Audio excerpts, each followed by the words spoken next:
What's up, autofocus? Okay, we got to get right into it. No time for intros, no time for messing around, no time for outtakes and jokes and the usual stuff. If you're new to the channel, we have fun here, but this is like a serious work week for me. And there are ways that I can take my output up a couple notches when I need to. So in this week's video, I'm going to share with you some of my own personal tips, tricks, and hacks when you really just have to get it done. So with that all being said, let's get cracking.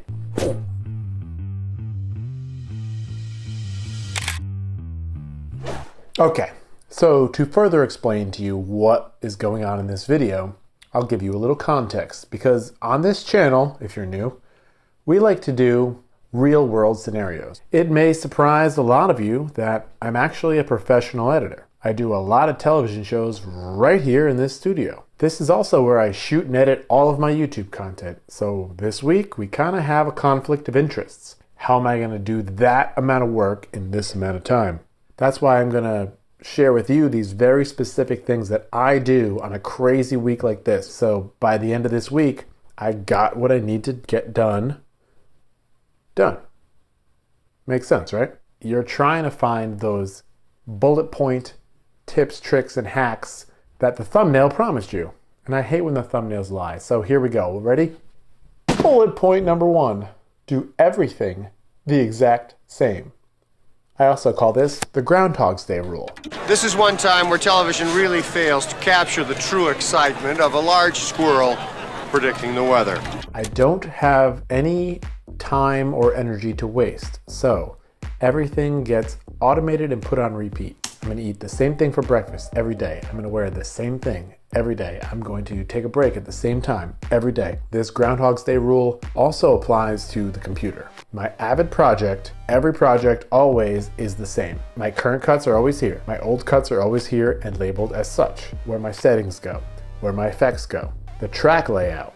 Everything is always the same because I don't want to have to reinvent the wheel, because that takes time and I have to crank things out. So the wheel needs to crank. The wheel doesn't need to be reinvented.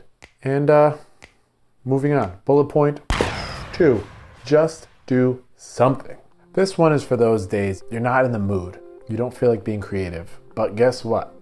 When you are a professional editor or writer or whatever it is, you do not have the luxury of having a bad day, because they're going to take the paycheck away from you. Like we all have these days. I feel like I have more than most people, but these tricks get me through them. And let me tell you, this one is a good one. I stole this one from Kevin something, the guy that invented Instagram. And he said, do the simple thing first. Just find something you feel like you can do and do it. Moving forward is always good. I have 8 hours of raw footage to sort through. I don't want to do that. I'm just like not feeling it today. But I know I need music. So in order to move forward without moping, I will sample some music cues. So you get my point. Raw footage is too overwhelming, but you know you need music. Listen to some music. Give your brain a little break, but still make progress and move forward. Here's our third bullet point. And if you've gotten to the third bullet point and didn't hit the subscribe button yet, I don't know, hit the subscribe button. Smash the subscribe button. Because if you subscribe, or if you like, or you comment, then I know what I'm saying is helpful. Third bullet point. Do the ending first. This sounds crazy, but hear me out. It is a logical roundabout reason. Because editing is decision making, and it's deciding what you need and what you do not need. And it's much easier to know what you do not need when you know how much time you have. Just build the structure of the ending first, and then I put it in the timeline at the ending time where it should be. So say this is a 5-minute scene. I do the end and I put it at the 5-minute mark. What happens now is only the good stuff gets put in there, because if you put more than that in, your ending starts moving 6, 7, 8, 9, 10 minutes. And then I know I'm going to be doing way too much work because it has to be 5 minutes. It cannot be 10. So there's stuff in here that needs to go away. But if you put the ending at the actual time, and sometimes you just want to use An end card. Put the end where it needs to go, then fill it up. That will make you a better editor. That will make you a very, very good editor, to be honest with you.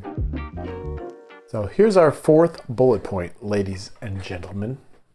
This is gonna be long, but I'm gonna bullet point it. Watch the cut down without touching the keyboard. This is the one I use all the time, especially on weeks like this. As an editor, you get really minute, micro detail oriented, but you need to force yourself to take that 30,000 foot viewpoint on the whole thing.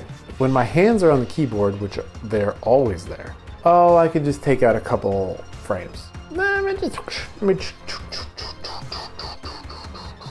So once you have your cut in a decent place, watchable, set it up on full screen, roll your chair back, have with you a notebook and a pen, put a timecode monitor up in the corner. Full screen on one monitor, timecode in the other. If you only have one monitor, get another monitor. No excuses, figure it out, get another monitor. They're super cheap. You don't need a 4K monitor. You need two though. So watch your cut from beginning to end, full screen, timecode window. Do not touch the keyboard. Don't stop it, don't pause it, don't rewind it at all. Get through the whole thing. And then you look at your notes and then you can manageably tackle the problem areas. You don't want to look at an entire sequence and think everything could be a problem, because you will never get out of the other side. Bonus tip. Could be a bullet point, but it's a bonus tip. Done is better than good. If you've made it this far, you get it. Editing is incredibly hard and incredibly time consuming.